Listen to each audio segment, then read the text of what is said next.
Welcome back to Junction 119. This is Kellan, This is Casen. and we are back yet another week in a row. Big thank you to friend of the show, James Nahikian, for last week. I was talking a little baseball. Kason, it occurred to me that I had a couple of people actually reach out and ask, like, for since when am I an Orioles fan?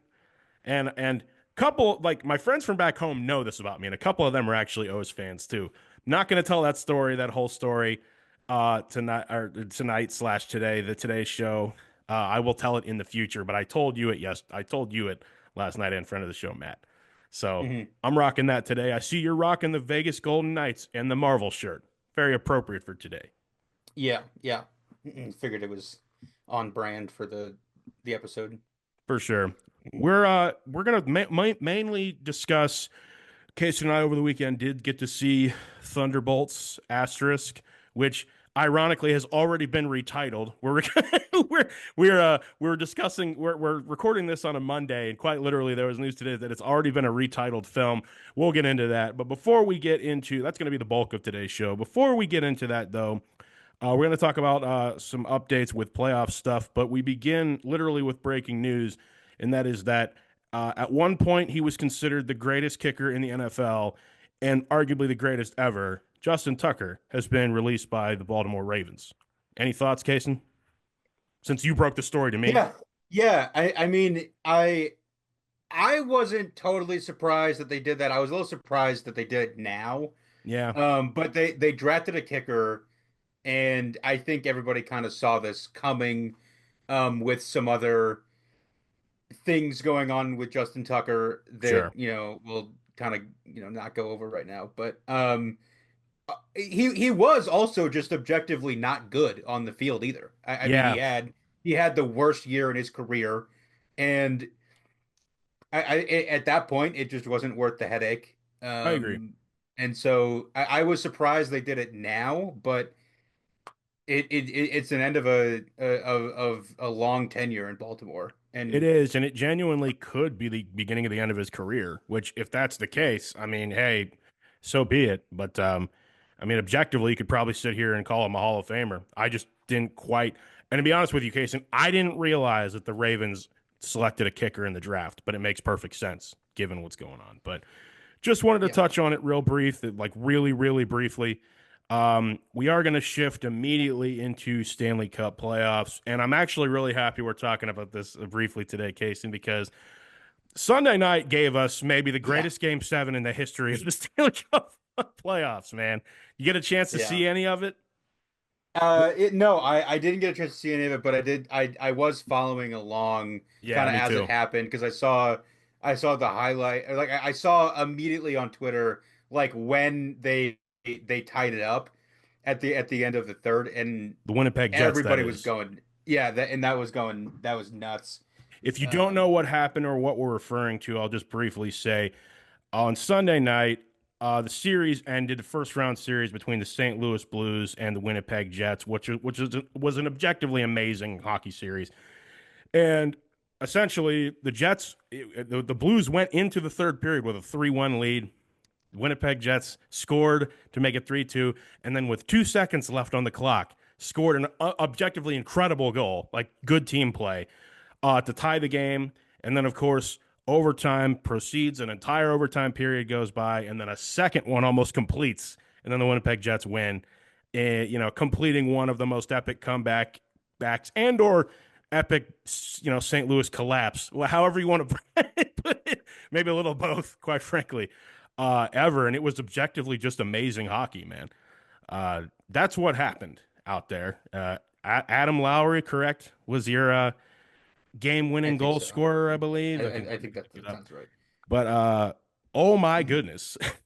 So we got Yeah, yeah, go I ahead. don't I It was don't know Adam if you Lowry. saw it, but I happened to see a couple of videos on TikTok this morning of Blues fans Oh, recording yes. themselves as the clock ticked down in the third, and then all of a sudden they hit the tying goal, and they all just lost their minds. Dude, the only thing I can even compare it to is like you know where I'm going with this. The 2019 WCHA championship game when Bowling Green led 2-0, and then we hit the six skater situation, and in that situation they scored 2 goals in the last minute to tie it up, and then won 17 seconds into overtime. Only thing I can Yeah. even remotely compare it to.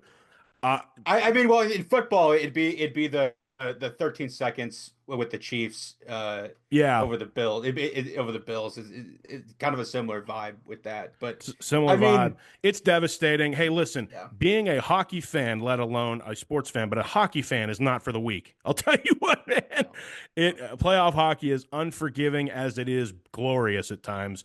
Only thing that makes me feel a little better is that the St. Louis Blues have won the Stanley Cup like in the last like 5 years. Recently, yeah, So like yeah. that's the only thing that makes me feel like, you'll get over it. Like Yeah, you'll be yeah, fine. brutal way to end the season, but they'll always have that glorious season.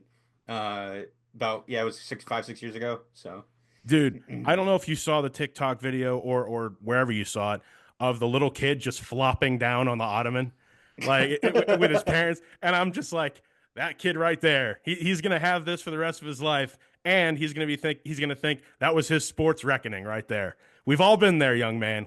We've all been yeah, there. yeah, Genuinely, we've all yeah, been there.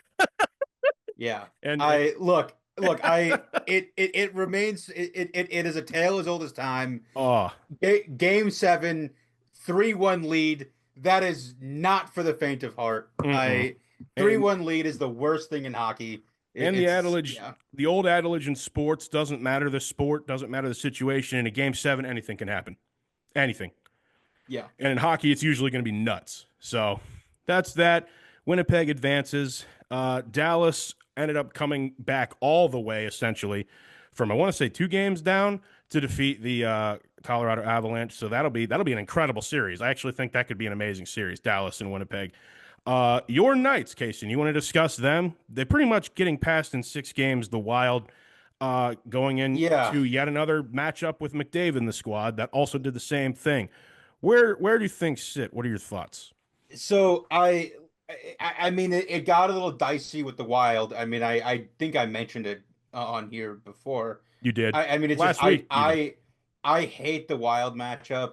I mean and as I expected, it got a little unfortunate, but thankfully we were able to hold out. And look, it sucks that because that like we basically ended up being the ones to retire Fleury.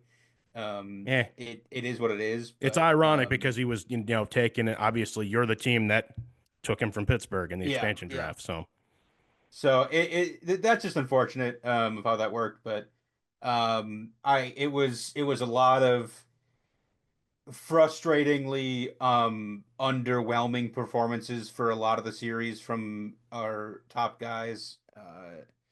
And so I just hope that we can get things back on track against a usually pretty competitive Oilers team I think that I offensively could be proficient. yes, but they also are known for at times falling apart in the playoffs.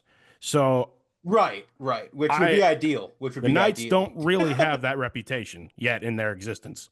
So I I, tend to disagree with that. I like the Knights in this series, being They real. the Vegas consistently makes it, but we've had a lot of just moments in the playoffs where we fall apart. I mean, there was that series. It was it was I think their second season. They got upset in the playoffs. I I think I think it remember was a this. Yeah, game seven where they ended up getting they ended up getting a 5 minute major, and then and then I think it was the Sharks. They I think you're scored right. like 3 goals in a row on a 5 minute major and beat us in game seven. But in And like so the it was just 7 years that franchise frustrating. has existed, you guys have been to the Stanley Cup final twice. So, and won one of them. So there's been more successes than failures, I'd say, in terms of Yeah, what you would fair, expect fair. for expansion franchise. Well, It's going to be yeah, Washington, Carolina on the other side, both having gentlemen swept who they were against, Montreal and New Jersey. And then, of course, the Leafs, which I swore the Senators were going to find a way to come back and beat them, just because the Leafs always fall apart hilariously. Now I am waiting for the Panthers to demolish them in this yeah, series. yeah, yeah. I was like, oh, okay, well, All right, it's second round Leafs time. As the Panthers are genuinely on a quest to try and win back to back. I mean, and they could. I mean, They really they could. definitely could. They really could. I fully expect. I don't know. The Washington's good. I'm kind of leaning them in Florida. We'll see what happens. But any thoughts from things so far, man, that we haven't expressed so far, other than that playoff hockey's awesome?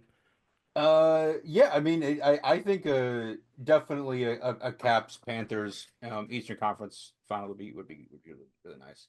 I think that's what's to Um, be expected. Out of these four series, I'm going to say this right now. I think that Winnipeg and Dallas could be electricity. I think that's going all seven.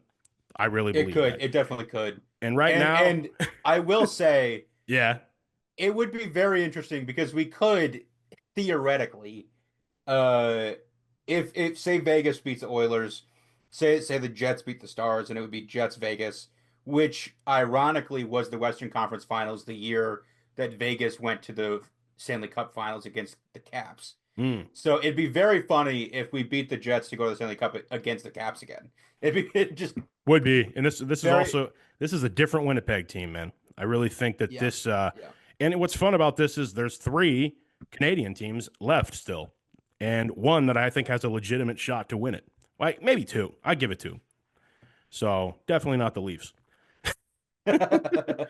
So that's going to be awesome, and yeah, looking forward to it. Just I'm glad that we were putting this on the agenda, and then that happened on Sunday night. So that's awesome. I will say Hmm. there was news also out of the Kings that sort of is relevant to us. Oh, Um, the just a note to mention tell me about it. I don't. I honestly um, don't know. the Kings and Rob Blake have agreed to part ways, which is just sort of newsworthy. Um, Interesting. so it just interesting because like the Kings have sort of been in this weird purgatory since like 2014.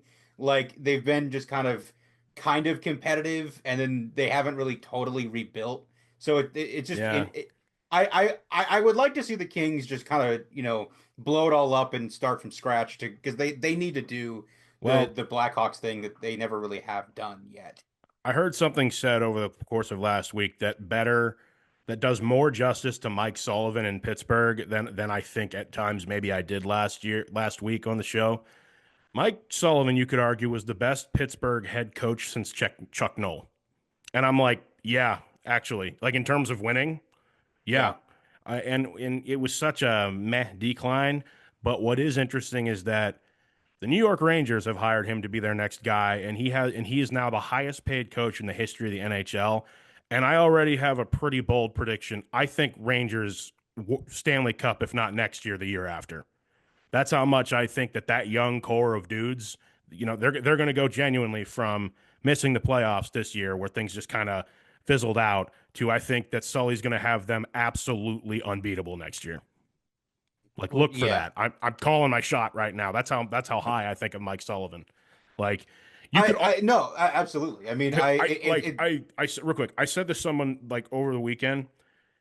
Literally, if they had if Mike Sullivan was available mid-season and they would have fired their head coach and hired him middle of the season, it could have been like the 2016 Penguins, because that's exactly what happened. Go ahead. I'm Mhm. sorry. Well, no, I was just gonna say that yeah, it really sucks for you guys to lose him, but um, It was time. yeah, good for him that he's gonna get a chance to make another couple runs here with a younger team and Well, the other thing too, the Penguins are not what they were, and we're in this interesting spot now where we're kind of collecting draft picks. It's a different team. I'd rather us move on from Sully and him do his thing. Unlike another franchise in the city, who won't move on from a guy who maybe they need to. I can at least appreciate Kyle Dubas for making that decision and seeing what's next for the Penguins. So Mhm. I don't know. Cut a guy loose, let him just see if he can't keep winning in the NHL. So Yeah, yeah. You hear that? Kellen endorsing the firing of Mike Tomlin. I didn't say that. I didn't say any bit of that. I'm just saying that there's something to be said for a team that's actually willing to make change. And I was on this cast last week talking about the other team in the city that won't make change. So it remains bad. So it's like, well, No, okay. I'm actually I'm just gonna say this. I speaking of Tomlin, I'm just a little surprised he still wants to be there. Mm. Like you would think that somebody of Tomlin's caliber would want to go somewhere that has a quarterback. Well, You know what I mean? Like it just feels that weird he that has that a for a guy I who's, a Super Bowl winning coach right. would just sit there and have no plan offensively. I don't want to go off on a tangent about the Steelers, but I will say that he has so much power there that I think that's a hard dynamic to walk away from. Whereas that's That's not fair. that That's just fair. doesn't happen like say for Mike Sullivan in the NHL. You know what I mean? That's fair. That's fair. Just because coaches get fired all the time. James said it last week. And so that I'm not necessarily. I think that's a hard situation. I mean, he's basically like head coach and kind of GM himself, Yeah. like joint GM. So whatever, that's that situation. But hats off to yeah, congrats to Mike Sullivan. But moving on to the NBA, where I believe we're also completely set for the second round, correct? We went through, I think yeah, so. we are Yeah. 100% after once again after Sunday night, where it works out perfectly because we're recording this on a Monday. Uh, the one thing it was like, I wonder who's going to ultimately come through between Rockets and Warriors. Well, Warriors got it done. And for the most part today, I have been seeing people just absolutely dunk on James Harden yet again, yet again, as the Nuggets Yeah. eliminate the Clips. And it's now happened four times, right? Four different teams that Harden has been like in a situation where he completely falls apart late in the series I and I mean blames that everybody that else. yeah, I mean, is that even news anymore? Like that's just what Harden does. I mean, It really is, and what's bad is like that's what I'm gonna remember him for. You know what I mean? His legacy is because he's pretty good early in the playoffs, and then longer it goes, he completely disappears. I Um, mean, there's something to be said if you think back on that Thunder Big Three with KD, Harden, and Westbrook. mhm. Like what Harden and Westbrook are, both just elite scorers, but have, basically done nothing with their careers. Yeah, kind And of. Yeah, have a reputation of just bouncing around the league post after post Thunder for Westbrook and then post Houston for Harden, like just going around and just kind of basically being questionably they both have a reputation of being, are you actually a value add to this roster right now? yeah. Like Westbrook especially, because it's like you're both ball hogs that kind of break the chemistry of the existing roster when you're added. It's almost to the point now where I can't even call those guys additions. If they're added to a team, I'm Yeah. just like, oh, that team just got worse. I mean, and you throw in Paul George in that category too, and it's just like those three guys from that era, it's like none of those guys are actually value add to your rosters. So I don't know why any of them are making as much money as they are. Yeah. Well, as for it being, I think we have a few really good series here set up for the next round. I think that Knicks Celtics series could go kind of nuts, and I actually think that could be better than I think people think. Uh, Yeah. the Knicks look good down the stretch, and unfortunately, Brunson eliminated our boy James's Pistons in a pretty cold way. Let's be, I mean, just the kind of iconic shot where it's like I'm trying to make you feel it when I put that three down like that. But that's Brunson for you. Yeah. Or Yeah, sound like you were gonna say something. I think it's a bad matchup for the Celtics. I agree. I think that they got to be careful. I Yeah. mean, it's Oh, it, I it, it it's 100% going to agree. be a tough series. Uh, on the West side, I will say this right now. I think Thunder Nuggets could be an incredible series. Uh, out of the two on that side, I think that's going to be the better one. Oh Just yeah, yeah. just because the Thunder are absolutely incredible, but they've been sitting around now, and you just have Nikola Jokic and the boys eliminating the Clippers, which is what we kind of all thought that we're going to do. I think that one could go seven. Um, I'm not convinced that Timberwolves Warriors, a 6 and 7 seed on the other side, it could be a good series, but I honestly could also see the Wolves just gentlemen sweeping the Warriors. Would you agree? I mean, I just Yeah, I mean, I Ant Man. The Wolves are pretty good. I mean, Yeah, they're really good. So, and they're a great playoff team. yeah. And it's what we've kind of seen out of the Wolves the last several years is like they can get hot sometimes, and I so it'll just depend on what this Warriors team wants to do with the matchup. But I think we could be shaping up for Timberwolves making their appearance in the conference finals, which would be really really good for them Well, we because have to talk I about love to see that team succeed. absolutely. We have to talk about this already, man, because one of these series is already underway, and it involves the series with your team, and Do that we be have a. to talk about it? I mean, yeah, I mean, the Indiana, look, the Indiana Pacers have a one-game lead it's over the mighty it Cavs. it's so frustrating Mm, that like we have the best season in the history of the franchise without someone named LeBron James on the roster, correct. and the season is basically over at No, this it's point. not. I mean, we're cooked. Like we're You're not cooked. cooked. Everybody's injured. I don't think Garland's coming back. Like That would be an issue. everybody like we're cooked. I mean, it's just so frustrating. Like Wendy said that he's very concerned about our potential Mm, future in the playoffs. I I mean it it's injuries are just tough, man. frustrating. It's just frustrating that we're in this position. Now And is that situation why I've heard so many people in the last like 2 days talk about like LeBron should go back to Cleveland? no, I mean I think it's just the storylines. I mean I Yeah. don't want him back because he's just gonna throw off the chemistry in the No, locker yeah, room. But I wouldn't want him back either at I all if I was a Cavs fan. I mean it. I'd take Bronny, but um, no, I mean it's just so dumb, but Yeah.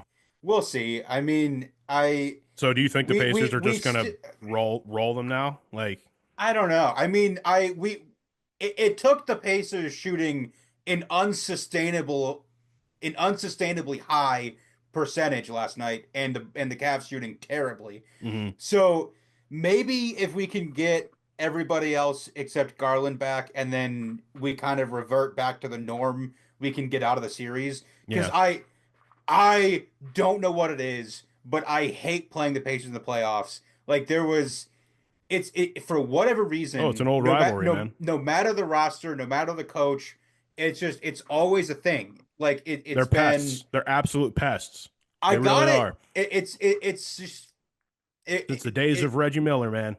it's just frustrating, and I knew going into this series it was going to be a problem, You did say and that. so we're going to have to just hope that everybody else can get better and we can at least get out of the series because Knicks or Celtics is not going to be easy at all either. So So you heard it here first. It's going to be the Pacers and Knicks in the Eastern Conference Finals. I that would be objectively insane. That would Like be if nuts, we actually. if we come into the season and like the storylines are all like Celtics and Cavs, and then the Eastern Conference Finals is Pacers Knicks. Brunson Like just says, what "Nah, what? nah, man." But They, yeah. listen, all I can think of now is the too tall animation of what that's going to look like whenever it happens, because it's going to be like the speeding car with like who's that Halliburton, like running over the spiders Yeah. that they have for the Cavs, and then you're going to have like I don't know, the Celtics have the giant like leprechauns that are beating everybody in that. If you don't know what I'm talking about, look up too tall animation on TikTok or Instagram or anything. It's fantastic. My favorite out of the teams that are left, honestly, is the Timberwolves because it's just Ant Man. It's just Anthony Edwards wearing like a wolf's like skin over his head Yeah. and then just going full feral. So it's awesome. They're just rolling with a pack of wolves. So too tall animation. Thank you. Never change. Do your thing. Um, so yeah, we'll see what happens, man. Is it time for Thunderbolts, Casen? Yeah. Let's get into it. We've got a lot Let's to get talk into about. it, and we're gonna dive in, and we're gonna give a non-spoiler review, and then we're gonna deep into spoilers. This is a great film. I don't necessarily know where you want to start, Kason, but I will say my immediate thoughts when the credits were rolling. Okay, and Hmm. this none of this is spoiler. Thunderbolts asterisk, which again has been renamed, and we'll get to that at the end of this section. That was one of the greatest. This is one of the greatest films about mental health ever made. And to call it even just a great like superhero film, I think does a little bit of disservice to that. You know what I mean? Like I would encourage so many people to see that, even if they're not really even Marvel fans. You know what I mean? Mhm. That was my immediate thought when the credits were rolling. Go for it. What'd you think? Yeah, no, I mean, this movie goes places that the MCU has never gone before. They've I think kind of dabbled in some stuff a little bit more surfacey, but this goes way deeper and a lot darker than we've really seen a lot of other projects. And it's really unique in that case. And I think it's the I mean it really brings out the best in Florence Pugh's acting style and ability because Absolutely. she's a huge like indie drama uh a- I guess you could say like that's basically where she's made made her bones and where she's where she thrives. And so I think of there was that movie that she was in. I can't remember what it was called, but there was a movie she was in. Uh, I think I can it tell was you. with Morgan Freeman. I think I want to say Zach Braff directed it, but Hmm. it was the movie where I think she killed somebody, and she Yeah, was she was in the movie. It was called A Good Person. a good person. You're right, And right. then she was in the movie with Andrew Garfield, just about a relationship. Forget Yes. what that's called, right off the top of my head. But she can do things like that. But even way back into her range of when she was in things like Little Women, which Yeah. she's literally in a period piece and she can just talk in her normal English accent, which you almost never hear her use. But I mean, she's been in Dune. She was in the horror movie Midsommar. That was like one of the first films she was Hmm. in. I mean, her rise has gotten to the point. I'll just say who it was. My mom actually called her our generation's Julia Roberts because of how in demand she is. And so much so that she even jokingly said in like an interview recently, because she's done so many, that like she's kind of a hard person to date at the moment. I'm like, yeah, because you have no time. Like she is so in demand that it's going to take like actually kind of breaking back from the industry a little bit. That's how good she is. And for her to lend her acting chops to Yelena Belova, who so many people are already saying is like a better and more fleshed out version of Black Widow. And part of that is just the writing. I think Scarlett Joe wasn't necessarily given like enough to do across the movie she was in, to be fair to her. But I even said to you that I think Florence has shown already that she's probably a little bit better of an actress in terms of range. I I will say on that there would be a problem if she wasn't a better character than Scarlett had I because agree. I agree. They're because different people. we saw her from the beginning Hmm. like going back to um I will also say too this movie makes Black Widow better. I agree. I went back and I watched Black Widow since I saw Thunderbolts, Hmm. and it makes everything better It makes because that whole movie better. Yep. the dynamic between those two, and then also seeing where you pick up with her character, like it seeing the progression of Yelena from that movie all the way through, what we saw in Hawkeye, and then Hmm. like the whole story arc that she's been through is such a fulfilling story, and it is it's so personable and human that like I mean again I feel bad that Scarlett just didn't have the opportunity because I feel like if there would have been this movie 5 years before we got it there would have been the chance for that, Yeah, and but Flor she never had the right. opportunity. And Florence has even said during this whole press run that it's incredibly sad that that she doesn't get to be with Scarlett Johansson again in this world. Maybe they can do something in the future where there's like a flashback sequence or something like that, where they can do something like that again. But on to some other folks. On the other side, though, you got in terms of heart and soul of this film, Sebastian Stan as Bucky is just a staple. He is a Gen One Avenger alumnus. I mean, he goes all the way back to Phase One, and Sebastian Stan looks like he just wants to keep on going, which is awesome for him. Talk about a character who's also been through a lot. I mean, everyone in this film really has been a lot, but I mean, in the terms of the people we know, um, another piece of what you're talking about that I think makes Black Widow better is just David Harbour's character, Red Hmm. Guardian. I mean, my goodness, I really think that this is one of those films that genuinely Marvel films that made me genuinely laugh till I cried and genuinely cry. And I'll talk about a couple of those moments in the spoiler section. But all of the things that you think are going to work in this film, in terms of the chemistry, work beautifully. I do have some flaws, obviously. We'll get to that with the directions they took the story.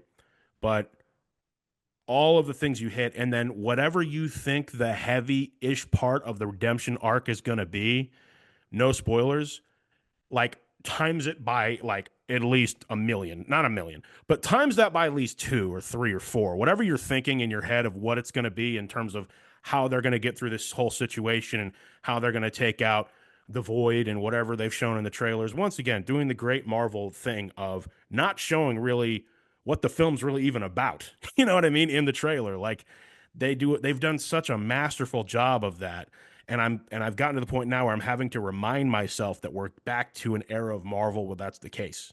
You know what I mean? Um, I would argue they didn't do that with Captain America: Brave New World. We basically knew what the movie was about, and we obviously talked about why that was the case.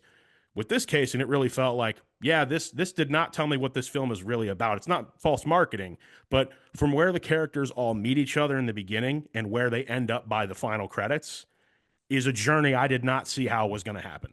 You know what I mean? Hmm. It's not a it's not like the Suicide Squad in the sense of, the plan was to necessarily bring these group together. They kind of just end up together. And you should know that going in. And I think that's actually what makes it cooler, you know? It's like matter of circumstance. And then it's like, oh, we got to deal with the situation. It's like, oh, we can actually help each other out. You know what I mean? So I'll let you rebuttal with anything I said there. No, yeah, I mean, they've definitely gotten back on track with the trailers of just showing enough to make it interesting, but not too much, and that's appreciative. Yeah, I also kind of I went into it with like basically not really any idea. I tried to stay as far away from like leaks or whatever as possible. Um so that I could go into it with basically no idea of what was happening. And Yeah. and and I was thoroughly surprised with the storyline. So, I only watched trailers, and I usually do my thing where I kind of try to take off the leaks and all stuff, but I knew I was going to see it. The Out of our kind of little group, I was kind of the last to see it, but even I saw it in middle of the day Saturday, so I was definitely going to be in a weekend opener for this whole thing. And oh my goodness, am I happy I did that? Because which was always going to be the plan, but you now know, and we'll talk about it the second that we flip over to spoiler review. But do you want to rate this up? Uh, Before we do that? Because I have a yeah, reasoning behind yeah, mine. Okay, yeah, yeah. just a reminder, it goes gold, silver, or no, excuse me, bronze, silver, gold, vibranium, adamantium.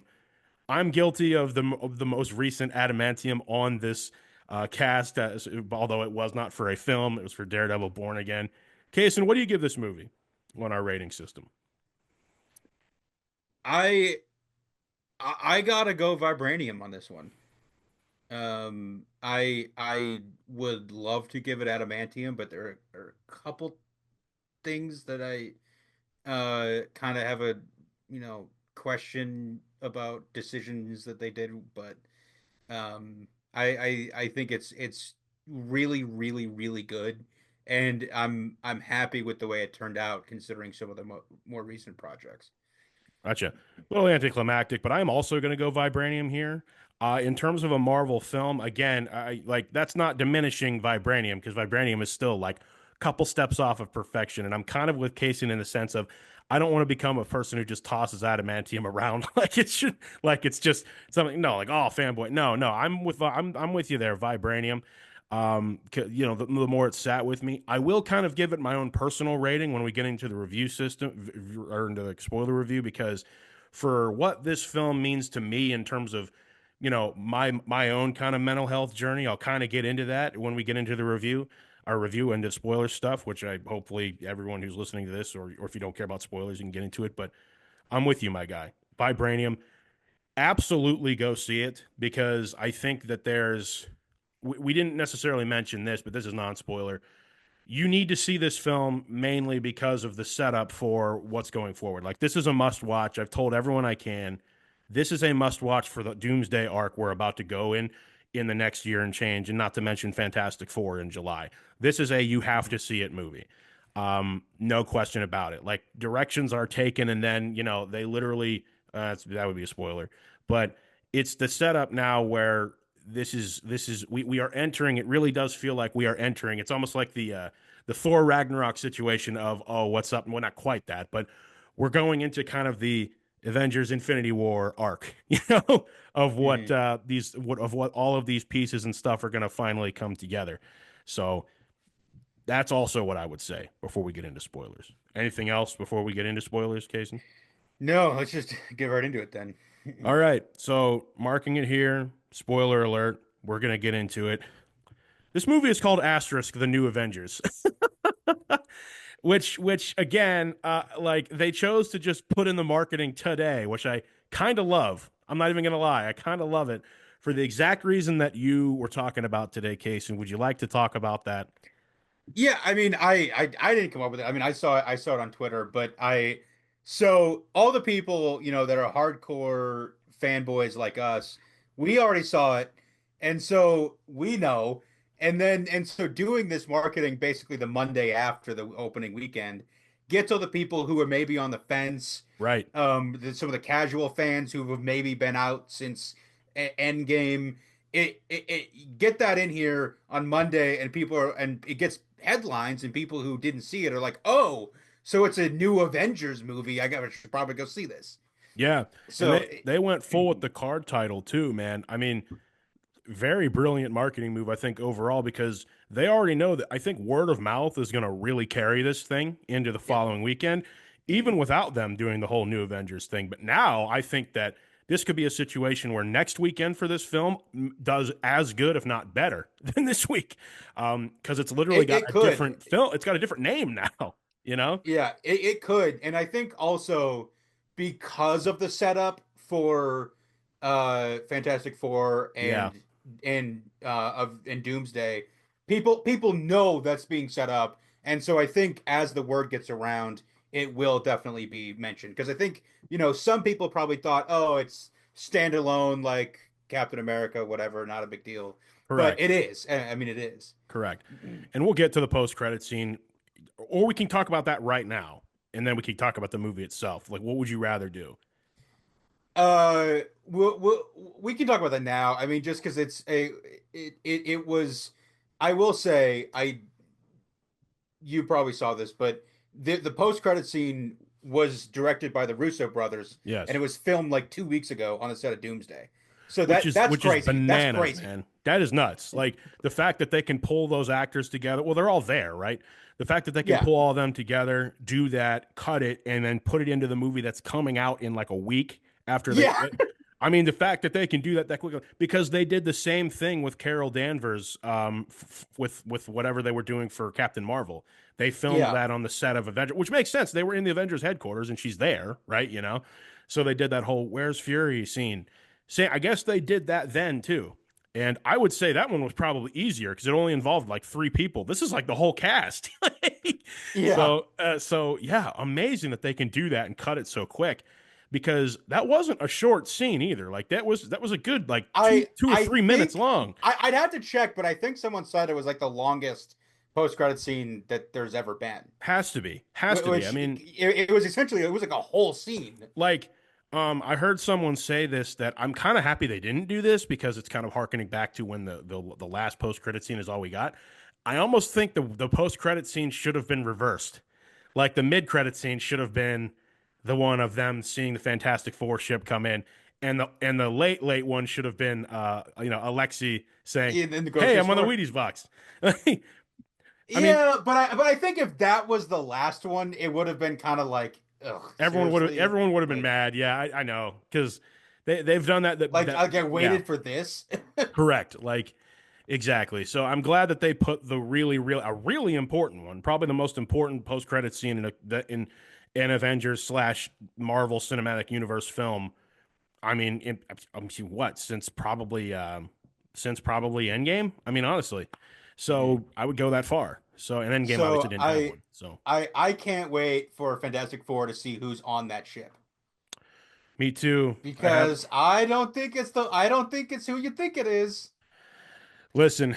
I have I don't think so. I have three big theories, and I have them written down here.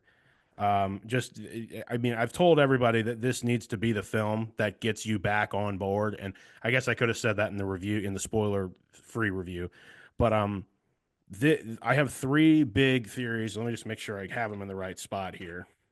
Um, it's either we're watching them arrive after the end of their film just happened. This could be the situation where they get their superpowers, and we're seeing like maybe they go through a different dimension, and doing that is what gives them their superpowers. Or like one more thing here, they win by having to leave their dimension, but they can never return, kind of thing. But Galactus is coming. Or there's another one here where, like you just said, there's no one on it at all, like or That's like not what I said. the That's not what I robot, said. right? No, I what's your I theory? so I don't do you so I think that that Doom could be on that ship. Hmm. I think I think there's the potential for one of the Fantastic Four to not be on that ship. Okay. Knowing how Secret Wars the comic starts. Okay. Um, I think it's sort of a red herring of being like, oh, it's the Fantastic Four all on board coming to this universe. I don't think I No. think we'll know who's on the ship by the Yes. end of Fantastic Four because I think it will be. My thought is it will be how Fantastic Four ends, and Hmm. I my guess is it's them on the ship fleeing their universe from Galactus, but I'm curious to see who all is on it. Correct. I can see that. That's a really good theory, Casen. First of all, I will say that. Here's my question for you: do you think us seeing that scene? Do you think that's just straight up a scene in Avengers Doomsday we watched, or is that an actual post credit scene? Because I'm That sitting that here thinking that's that it's straight up a scene from the movie. that's been debated, and Mm-hmm.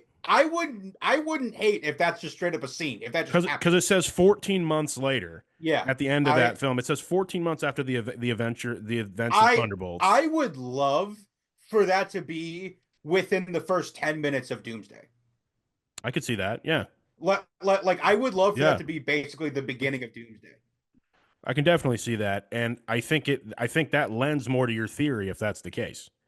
Because I Yeah. don't think we're just going to meet the Fantastic Four in such a casual way. I think Doom's got to be involved somehow. I think you're onto something there. Hmm. Um, those were my main theories. I loved seeing it roll over, and there was a four on it, and I loved hearing the Fantastic Four Yeah. theme. And they were like, "Oh wow, that's cool." It was kind of cool to see everybody in their suits. Let's go ahead and talk about this too. There is a dispute between the Avengers now and the new Avengers, which is implying, I'm guessing, that in 14 months we have established some new Avengers because I jokingly said to somebody, Sam, there are no Avengers at the end of your movie. Okay, it's just you. It's you and New Falcon. It's you and the dude. I mean, I know they're out there somewhere, but they're not assembled at the moment. So my thinking is maybe they're assembled by now, and there's two dueling groups of Avengers that's going to cause kind of like a Civil War type situation. But my question is why is Bucky on the other side of that? I think the biggest disputing factor is they still have Bob, and they don't necessarily. I think that the government and anyone who's associated with the main Avengers would not be okay with them essentially harboring this incredibly powerful being after what happened with the whole Void situation in this movie. I think that could be a point of contention, and I think Bucky's refusal to turn him in is going to be kind of that. That's my one theory of maybe that's what causes them to go rogue, or it's something having to do with Valentina, because a lot of people still don't trust her, rightfully so, Yeah. since she's Yeah. basically Amanda Waller. This is their whole fake thing. They inserted these people into our tower, calling themselves the new Avengers, which obviously I think the whole credit scene of that movie was essentially trying to kind of poke fun at. Like it was kind of very tabloidy, and it was like these people are the new Avengers, which is one of the reasons why I'm really happy they ripped the title off and they're the new Avengers, because I think that's Marvel being self-aware of a lot of people are going to react that way. You know what I mean? Hmm. In our world to this Yeah, to them. that's the point. Yeah, That's the point. It's like it, and my it's other like none of them are super. right. What's ironic though, and here's where we can start to kind of get into the movie. Um, the one who's the de facto heart and soul leader of the team, arguably the one they focused on, Yelena. She's the only one without some sort of superpower. She's the only one. Everyone else has some sort of ability. Uh, there's two super soldiers in there with Walker and Red Guardian. Bucky essentially is a super soldier. Bob's Bob, and Ghost doing her thing. I mean, I will say too, though. I mean, if you want to go back to the original Avengers, I mean, I I mean, She's just like her sister. yeah, yeah. I mean, she, I mean, Tony didn't really have any powers. He had a suit. Yep. So I mean, definitely, like, I don't think not having powers is a problem, but Me it neither. definitely, I think is the thing of she has the humanity piece that is needed to be sort of the leader. Absolutely. And I mean, what did Nick Fury say all those years ago? There was an idea to bring together a group of remarkable people. Didn't say superheroes, didn't say superpowered people, just remarkable people. Harkening back, the movie itself, I did not see a situation coming. And I thought for sure this was going to be like a, in the beginning, Bucky helps them all team up because they've got to take out the Mhm. Void guys, sort of like the trailer. It wasn't a straight line. It was Bob's here. He's the survivor of the Century thing. I was somewhat familiar with Century, but remember what I told you a few weeks ago where I said I think he's being corrupted in some way? I was so convinced, Casen, that he was going to be some sort of cosmic. It was going to be the void was going to be some sort of cosmic cause thing. You know what I mean? I had no idea they were going to go the direction of, oh, it's actually his inner demons, um, bringing out this whole side of him after this whole thing happens with Valentina and he survives and he's touching these people who are showing their really dark moments, and I didn't see that coming. I mean, what was your reaction to that? Yeah, I mean, I thought it was kind of crazy with how they portrayed that because like the way that I sort of viewed it, it was like, going around and talking about your powers. He's like, yeah, I my superpower is depression. like Yeah, he like kind that of is contagious depression. Like that's quite literally what it is. that's Like like literally he kind of what he he said. touches Walker and Walker about kills himself jumping into the elevator shaft. Well, right, I mean, and it's crazy. well, that's crazy. But then they kind of do a Chekhov's gun type situation. Well, I'll get there. He's talking to Yelena at the beginning, and it's very clear that they're having this kind of rapport because Yelena's in a really dark spot too, and she goes into it in that Hmm. monologue to Alexei later in the movie, which was one of the moments that made me tear up. There were probably three. There were three, and I'll talk about each of them. But again, acting chops of those two people just to make it so believable, and then she just breaks down and calls him dad, and is like, "Yeah, these two really do love each other like that." Um, them having that moment of like, Yelena's like, you got to force it down. Like, well, how do you deal with that? And any therapist will tell you, no, you're not supposed to force it down. You're supposed to discuss it. You need to let it out. You need to talk about these things and discuss where, how we deal with it in healthy ways. And I just think to myself, that's going to somehow play a role in this if it ends up helping out with the void things later. Still not really knowing where that was going to go. Um, but this group of people really felt like they were just, partners of circumstance. You know what I mean? But they're all there in a rock, paper, scissors situation where it's very clear, okay, Valentina just wants them to take each other out. One of the flaws I have with the movie is that one of them is taken out in that whole scene. Taskmaster, I guess, goodbye. Like, I mean, and I kind of like that they did that for the story, but that's kind of incredible that like there's this whole character that just bites it in the beginning. But I guess that does happen in the Suicide Squad movies too. Go ahead. I I feel bad because they still had the actress like at the premiere and like in all the promo with them, and it was like, why? Like she Well, was in 5 minutes of the movie. yeah, but she gets to do all the fun stuff. I feel like it would be more mean if she wasn't part of that, you know? I guess. I mean, Plus, it's a Marvel I movie. know Random heroes I show up to those. Simu I Liu was there. I mean, well, I know. I'm just saying that like Yeah, I know there was a lot of dispute over the direction they went with Taskmaster to begin with. yeah. And I don't know if this is them One of the sort of biggest issues I wiping, have with Black Widow, by the way. yeah, which fair.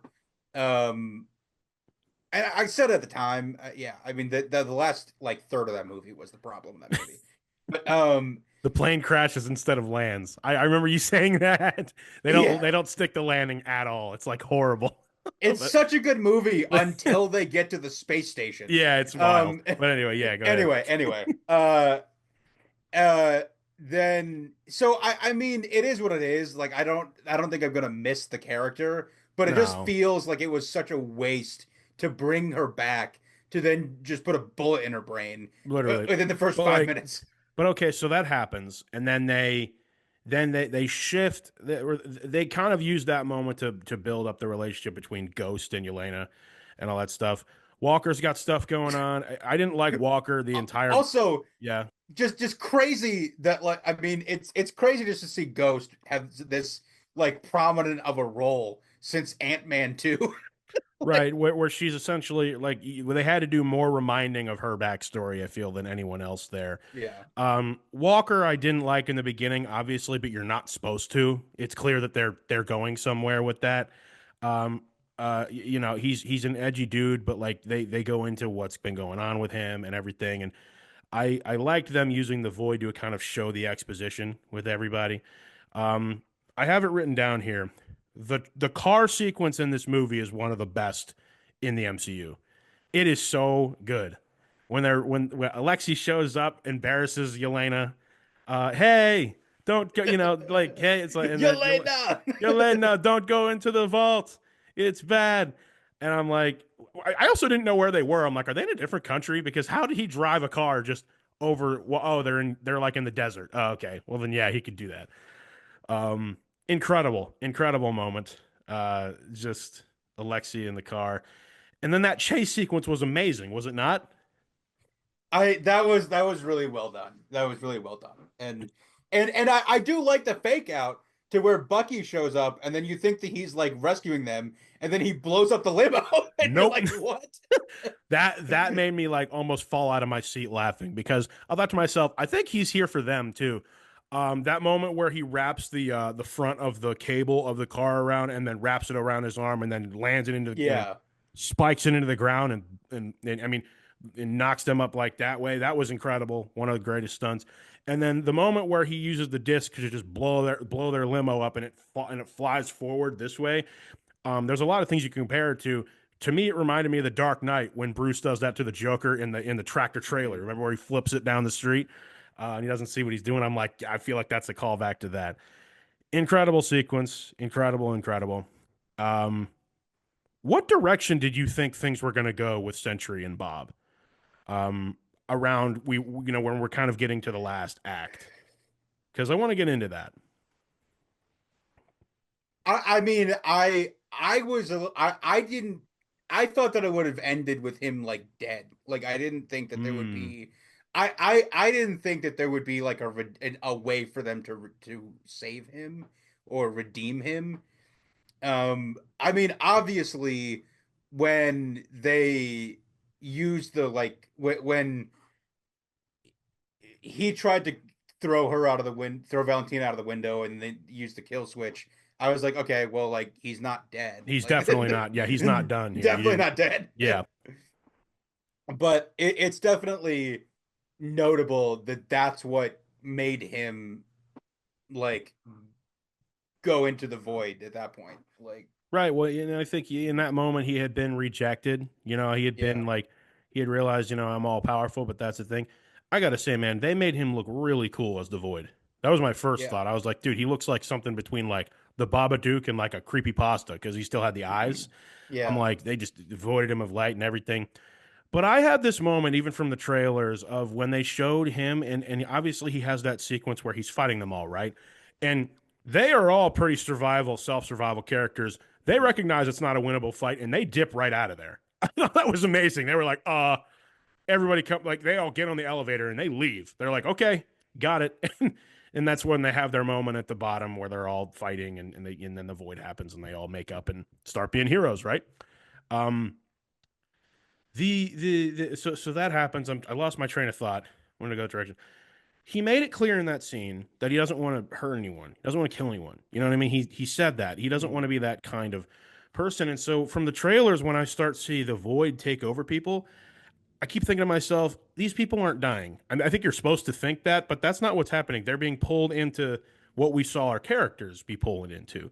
You're being pulled into your worst moments. Mhm. Um, like I'm like I'm sure these people aren't aren't dead that way. And the other character that saw that was Yelena.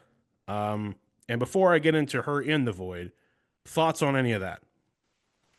Yeah, I mean, I'll the scene to when to, to when Alexi saves the little girl and then she just Yeah, shatters. Like that was that was crazy. That was crazy. that was crazy, and that was like that affected me. I was like, oh, like that. It was like, oh, okay, well, here it comes. You know what I mean? Um, Mhm. anything else? Because I was just gonna get into the Yeah, I mean, well, I didn't know where they were going, and I didn't really understand what was happening, and so I was like, "Is this girl just dead now? Like right. what?" Well, right. And in my whole theory of thinking nothing, and Yelena didn't think that they were whatever's going on here. She has a relationship with Bob. She does by that point. She goes into the void, and of course, Alexi freaks out. Another really emotional moment. Um, but she's going through a few of her different rooms, and I'm thinking to myself, is this a situation where she's got to get out of the loop or whatever's going through? Incredible sequence where she goes through one wall, she goes through another, she sees herself in a really rough like moment. Jump scare, by the way, gets attacked by herself. Forces her to drink all that Yeah. stuff, and it was like, oh wow.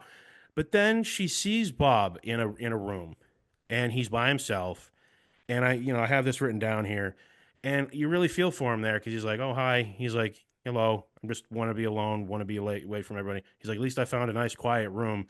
That was the second period. That was the second moment in the movie that made me tear up when she sits down because I can't tell you with my own experience how many times there's just so much noise in your own head and you just want to find a quiet space or a quiet place in mind to just chill, and it affected me that for him it's the attic above where like an abuse situation is going on below. And that's another part of this whole movie that I didn't expect them to go. They go some abuse directions in this film. There's some things in here that I'm thinking to myself, like, very adult. You know what I mean? Very adult situations. We all, life is life, man. We've all had it. I But yeah. believe this is the first MCU movie to feature someone on meth. Yeah, So, that too. yeah. And which he actually referenced earlier in the movie when they're going through his like montage, but we'll get there. Obviously, all of the Thunderbolts charge in, and she's kind of having that reconciliation of you're not alone, all that stuff. They all come in like a Guardians 3 type sequence, which I thought was awesome. And the only thing I'm a little bit like, would have been cool. Can we see like maybe one or two of them arrive to their first room? Because Yeah, Bucky, we've seen. I saw someone say this on the internet, and I don't want to, it wasn't an original idea. I think Bucky's first room might have been like when he took out the Starks. Like probably. because that's like Yeah. one of the most pivotal scenes in the entire MCU that's revisited in that arc or something like that. He has so many. It's like 90 years, right? But like of being the Winter Soldier and all the Mhm. bad things he had to do. But even seeing one of them arrive would have been something. But Bucky says, "Oh, my past is all sunshine and rainbows, so it was fine for me." Like in that moment he's lying, of course. But it would have been cool to see one for Alexi or something like just them arrive. It would have prolonged that whole Mhm. scene, but that's something I wish we could have gotten. You know what I mean? Yeah. I mean, yeah, but I think, And we saw one of Walker's too earlier in the movie. We saw that. We saw him with his wife. yeah, yeah.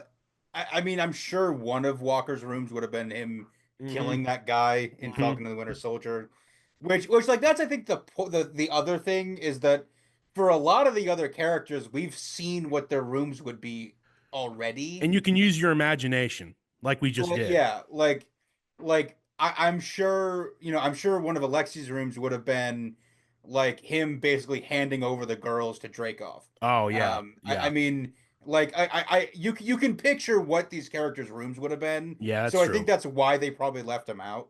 Yeah. Um, Very true. And so not necessarily stuff, but okay, they move on to the point where we get the Chekhov's gun moment where you realize that the lab in the beginning is the lab was a Sentry lab, the one that got Bob, and I saw it immediately, and Yelena was like, "I know this," and then I think to myself, "Yeah, in the background in the lab scene in the very beginning of the movie were two silhouetted there were two silhouettes on the wall," and I think back to myself in that scene they're there and it's mhm, supposed to it's like in the background, but I think to myself, oh no, they had it as early as in the first scene of the movie. Wait, there, this might have been where it all went down.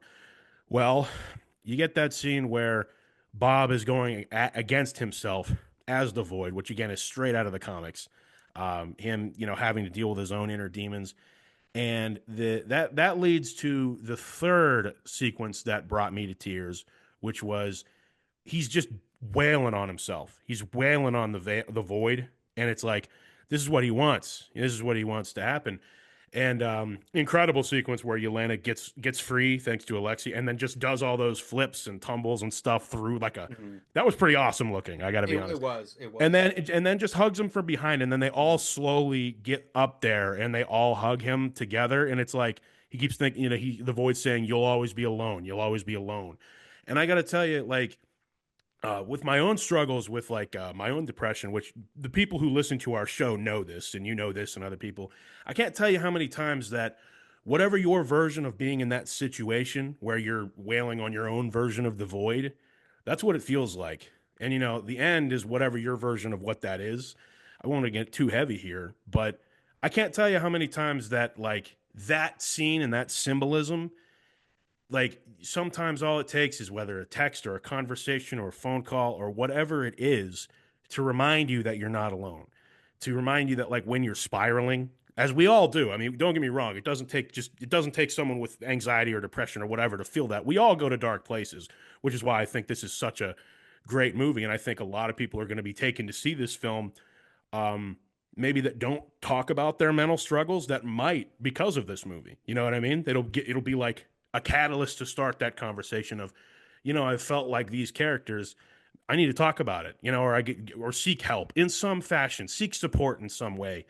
It felt like a symbolism of that of they're all basically group hugging him as he's in a rough spot and then he comes out of it. And it's like he won. You know what I mean? He beat the void because the void, that's what he wants. That's what your darkest thoughts want. And the idea that we're all capable of that was just really powerful to me. It's really what I wanted to say on this show today. I thought that was one of the best sequences Marvel's ever put together, I think. Yeah, I 1,000% agree. I mean, the symbolism just in that scene, because when he's wailing on the void, and you can see the void start to creep onto him, and he's being overtaken by it. You can there's a huge amount of symbolism in that it's self-destructive to do it that way, Yeah. and then basically like family team comes in and supports you and helps you get out of that, Yeah. and that's the big takeaway of that, and I think truly what makes this group so different, and what I think is what I'm most excited to see where this goes, is the fact that like compared to the original Avengers squad, this group really needs each other. Yeah. Like it you saw all the issues to where I mean, just the personalities with like the original Avengers of, Cap and Tony not really getting along and stuff like that. But like this group, they are all not well, Right. and they need each other to be okay. And I think that what's really interesting is to see where this goes and to see Me how too. much they lean into that, because this has the potential to be a much deeper emotional connected family, and This I'm really intrigued to see absolutely. how that goes. And like even from that moment at the in that post credit scene, this group just seems tighter. You know, they Yeah. can talk to each other like family and mess with each other, and it's fine. You know what I mean? Because like, they've worked together now at that point, like 12 months, about a little over a Mhm. year.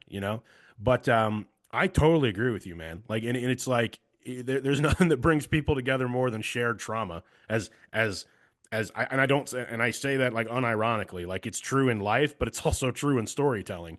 Yeah. And especially when there's literally a line in like Stranger Things 2 where that's like said to two characters and then they end up like in a love triangle. It's like a whole thing, but it's true though. And so right there, it's like my support system is right here. You know what I mean? Whereas it felt at times like the old, like it, like, and I think that's the MCU needs a group like this. The MCU really Mhm. needs like this whole thing of, without that person, I'm not whatever. But like that whole thing, it's like together though, we can really make some stuff happen, even if we're not as super powerful as some other stuff. Go ahead. Yep. Yeah, I mean, I will also say, I mean, what's really interesting is like thinking about it now.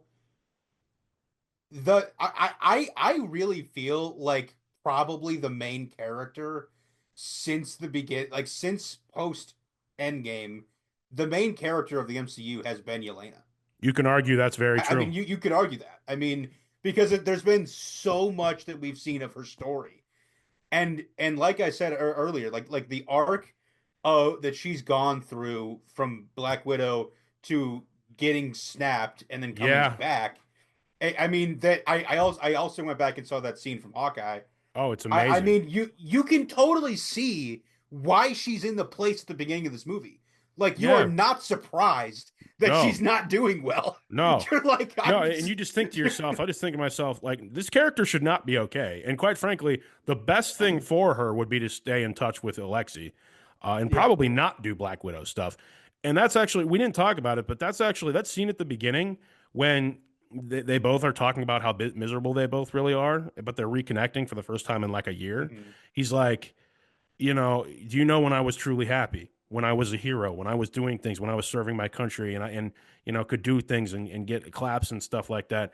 And I really love that he embraced that right away when he was doing things at the end, helping people. You know what I mean? I think to myself, yeah, he's been here before, but he's showing the other ones. He's the one who, from the beginning, who said, "Do you not see what's happening here? This could be a pretty good group. Like this could be like if we make this work, this has makings of team that could be on the Wheaties box, which they actually are, which is awesome. I actually want to get one of those Wheaties boxes now. Fun fact: my dad used to collect them back in the day. He used to like Oh, fold up that's the cool. boxes That's because they were cool. collector's items. Because no Yeah. two Wheaties boxes ever happened the same, and there were all these athletes and stuff like that. We still have a few of them actually, as a family. But yeah, totally agree with you, and I think it's almost like this movie is kind of them showing that. The movie literally begins with her at the beginning, her face, and it's her at the beginning, right before the credits roll. Which the MCU and closing out movies with press conferences, man. I'll tell you what. Kevin Feige just loves doing that. Like, all right, and it's going to end with a press conference because that always happens, Yeah. which is It's always a press hilarious moment. conference. Yeah. Hilarious moment. Like, all right, we're going to get her. We're going to get I her right now. which I I don't know how I feel about the way that it ended, because like Valentina like tricking them to just come out into the press conference, and then her taking credit for them, and then Yelena being like, we own you now, right? Yeah, that was a fantastic line, and you could see it in Valentina's face. Like, She's like, yeah, uh-oh. yeah. We own you now. Like that's very true. But essentially, that's her moment of being like, we're untouchable now, or else we'll blow the lid off. They have all the evidence. They got the Yeah. receipts.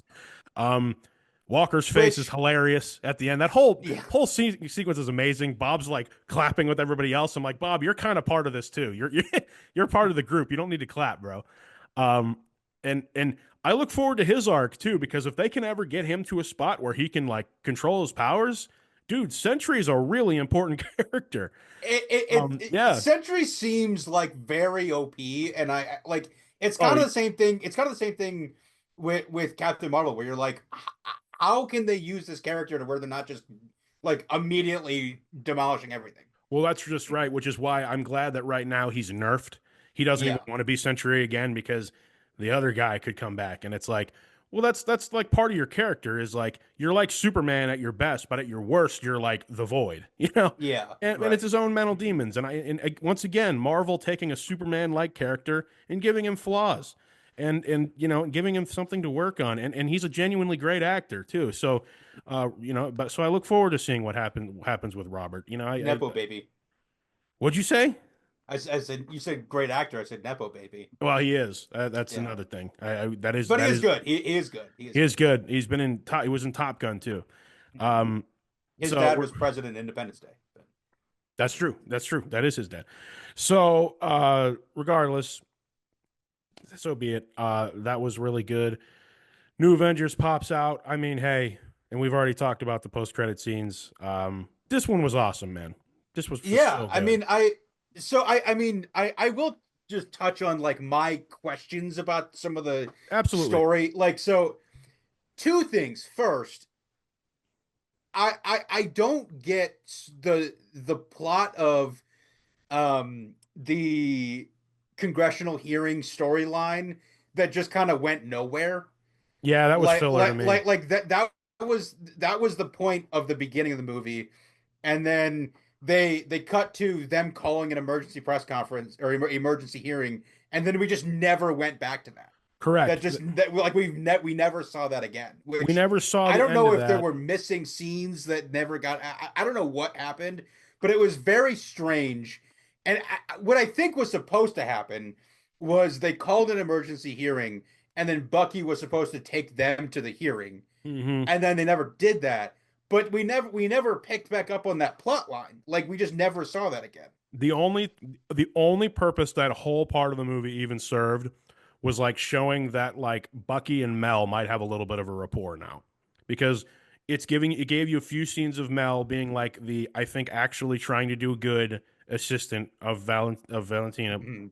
and and they've been talking about today, and I literally texted you today that like I think they're setting her up to be Songbird. She had Yeah, such a yeah, yeah. prominent She role, is. and was such She a is. likable character in this movie that I'm like, she's gonna be a hero of some kind. Which also Like, I of course. just on the record, like that actress, like she like posted this like video on TikTok of like thirsting over Bucky, and people were like, "This is weird because Yeah. like you actually know Sebastian in real life," Yeah. and so it's just very strange. That is strange. Like, hey, listen, Sebastian Stan's a good looking man, all right? Look at him. But long hair, or it is, I The don't know what he's in now, but he's got like no hair at the moment for whatever he's in now. the So the the 85-year age gap between Mel and Bucky. exactly, exactly. There's another joke I could make there, but I'm not going to. So yeah, I think that's what that served. But like it almost felt like filler in the sense of we need to cut away from the Thunderbolts, we didn't even mention this. I forgot to write it down. Thunderbolts had nothing to do with Thunderbolt Ross at all. It just was that was a little weird of them, I think. Um, Yeah, I I agree in the fact that it probably they honestly probably could have just started with the new Avenger title in the no, I don't I mean no, I like the way they've done it.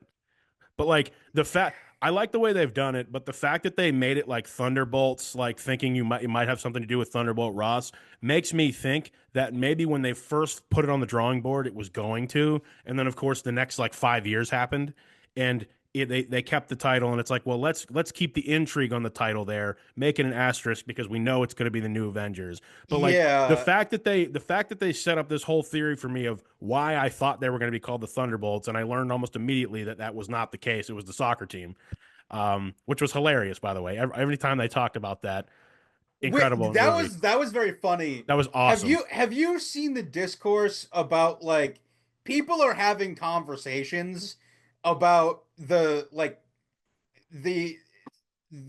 the disagreement that Yelena and Alexei have over like the sponsor of the team? Like people are having like conversations and theories about why that's happened. Well, the theory I've seen was like he thinks it's his Russian friend who was actually their like sponsor, but like Yelena remembers, no, that's not what we were called. It was some other. It was like a you said it was such and such as tires, and then Yelena says no, it was such and such whatever, blah blah blah, Thunderbolts. And I'm like, Yelena's probably right there. And then Alexei just misremembers it because it's like his Russian friend. That's what I've seen about that. I haven't Right. gone down the rabbit hole too hard on that. This seems extreme, but some people are theorizing that they're misremembering it because they're from different universes.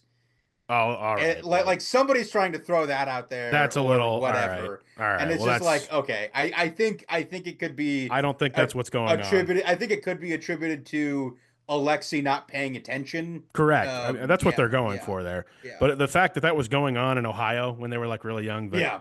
I liked that line where he was like, "Do you remember what you told me? What that you why you wanted to be goalkeeper?" And she's like, "Yeah, I wanted to be the last line in case any of my teammates made a mistake." That was cool. That was awesome, and that was like the catalyst for their conversation and everything. Um, any more questions or stuff? I think I've gotten all my grievances out here. This movie has conveniences, but every movie I does. You know, the only thing I'll throw out too is that I don't know if this movie I don't know how I feel about what this movie did for Valentina's character. mm. I mean it just in terms of like still don't really have didn't never really got like a real motivation from her outside of her whole motivation being self-preservation. But like I don't know. I mean we still there's still just a lot of weird stuff with her as a character that like we've seen that like we go in and out of her storyline to where we don't really understand what's going on. You know what I completely forgot until New Rock Stars reminded me of? She was in Black Panther: Wakanda Forever. I completely Yeah, forgot about that. and she was married She was to married to the dude, yeah, yeah, to the other guy in that one, and like like that's a detail. and that's a detail that also kind of doesn't go anywhere in that movie too.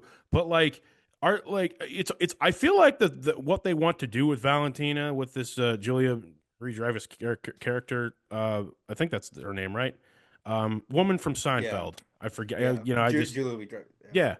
yeah. Who you know I don't like her obviously as a character, but you're not supposed to. She's really kind of the real antagonist in this whole thing. I think what they've wanted to do with her character has changed like three times. Yeah. I really believe that. I think as the whole thing has shifted from Kang over to Doomsday and whatever, I think what they've wanted to do with her has changed a bunch because I'm not convinced that she was initially maybe supposed to be an antagonist in this movie. I think maybe she was probably going to be more like a Waller type figure, which Waller is a bit of an antagonist, but she does bring the Suicide Squad together for this type situation. And then as time went on, that would be too much like the Suicide Squad. So it's like we got to kind of utilize her as the catalyst for getting everyone together. And I'm like, how do all these people work for Valentina and they don't know about each other until now? That's another thing I have with this movie where I'm like, you mean to tell me that this is the first time that any of them have heard of or seen each other? Like, I don't know. So that's a little unbelievable. But Yeah. Yeah. she also has they also don't really say what she is, but like she's clearly like part of the CIA or whatever. But like for her to have the power to be able to do something like the Century Well, no, Project is like a whole convenience too. she is supposed to be the director of the CIA Yeah, is what her job is supposed to is what her be. job is. Yeah. And then she was also um in charge of this secret This company that yeah, it's a whole subset of the CIA though. So yeah.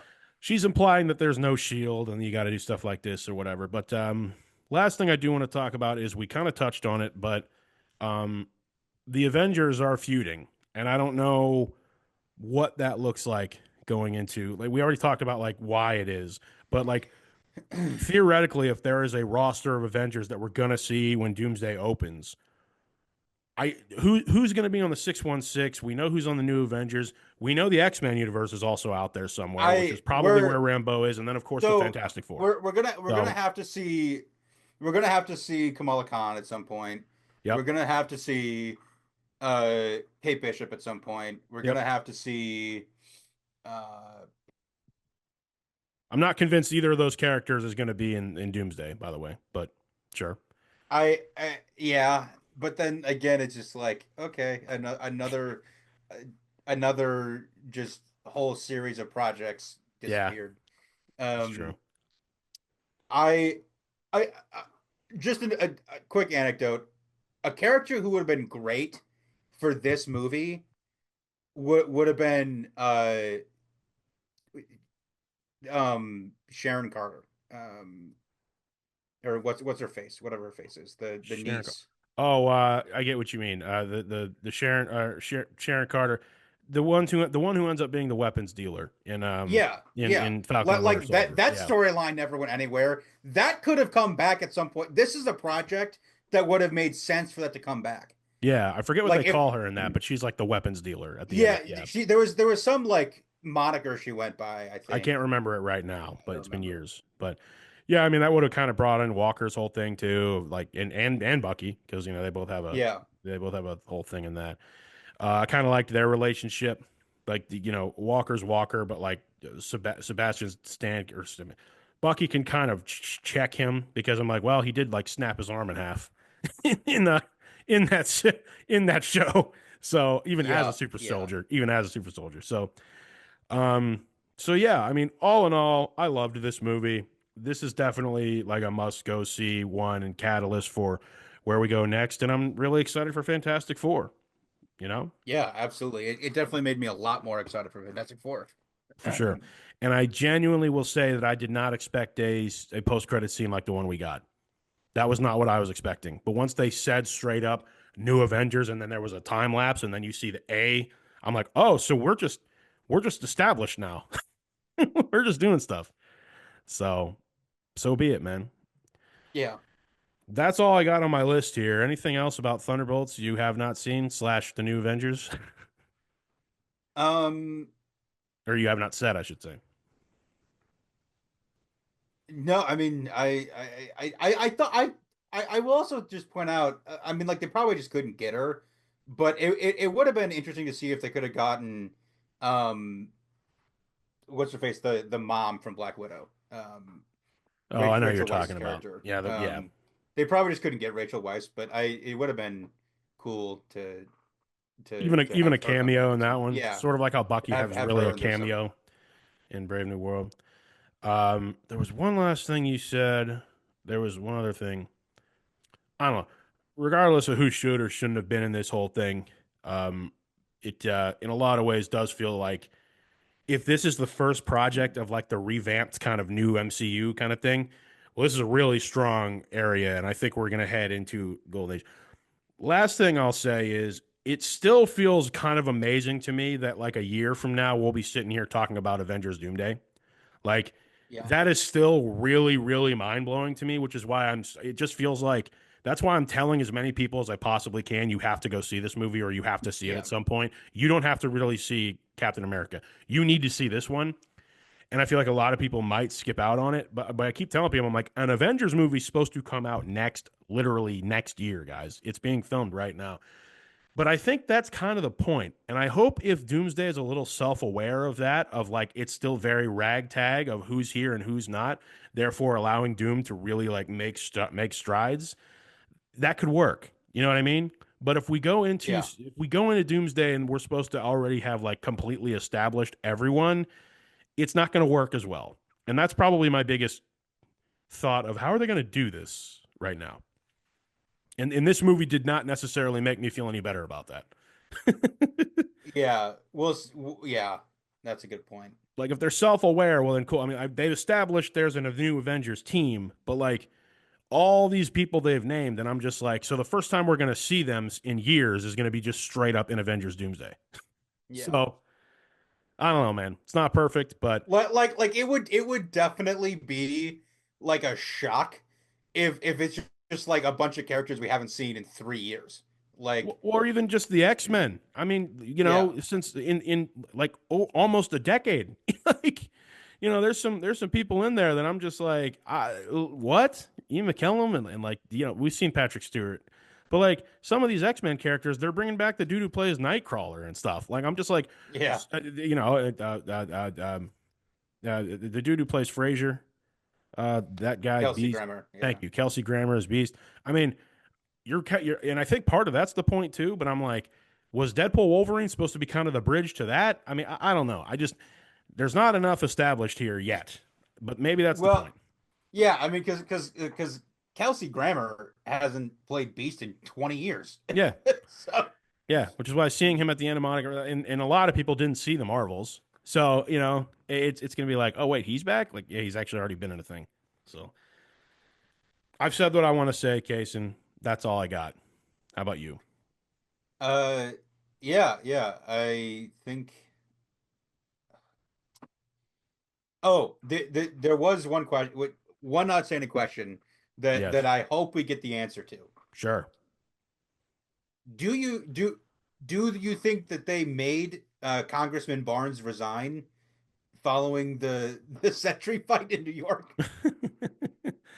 I think he Can probably. a sitting congressman be a new Avenger? Well, that's a good question because my immediate answer would be like no, like he can't be, like he's literally just not going to be able to be a senator from wherever he was elected from, which who knows, might have been Brooklyn or whatever. I I think it was Brooklyn. That whole situation of everyone just being cool with him running for Congress is still one of the wildest things about Brave New World. I'm like, wait, so everyone's just cool with James Buchanan Barnes now? Like everyone's just cool with him? Do they not know like his whole past? Did they sweep that under the rug? Like what? Like that? This can't happen.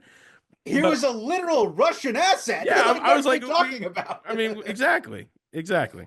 So, yeah, it's gonna be I guess they'll establish that at one point. It'll probably be a throwaway line. So is what it is. But no, I think he probably resigned on his own accord because he's like, no, this is the life I need to do. So there you have it. That's Thunderbolts slash the new Avengers, man. It happened, and I'm really happy it happened, and I'm really happy it's a movie. It's definitely a movie I'm gonna see again. Maybe in Yeah. theaters. I haven't necessarily I don't know exactly when yet, but it is a movie I'm probably going to try to go out of my way to see again because I really want this to do well. So, Yeah. Now, in in closure, we talked a lot about it in the wake of, the strike and all these things getting delayed yeah. and all that stuff. We are now through the thick of it, and we are in for a good year here. We've got Mission Impossible, Oh, Final yeah. Reckoning coming up here. We've got Fantastic Four. We've got Superman. We're gonna have a great list of movies here coming out. We'll be talking about. I'm super excited to see it, to see them Also, and talk about them with you. same to you, man. Absolutely. And we don't really talk about this genre on this show because we can't really. But I mean, it's shaping up to be kind of an incredible year for like the horror genre as well. Because obviously Sinners has had a thing. Not that we would talk about this in this show, but Sinners has a thing, and of course there's this whole viral marketing campaign for this movie Weapons and this other stuff I saw today, and I'm like, man, like it's not just our genre that we're talking about. Everything couldn't happen because of the strikes. You know what I mean? It's like everything's coming out in 2025. Obviously, we're going to get Superman. I'm pretty sure Ironheart still comes out this year. This year, we may or may not I talk about that on this show.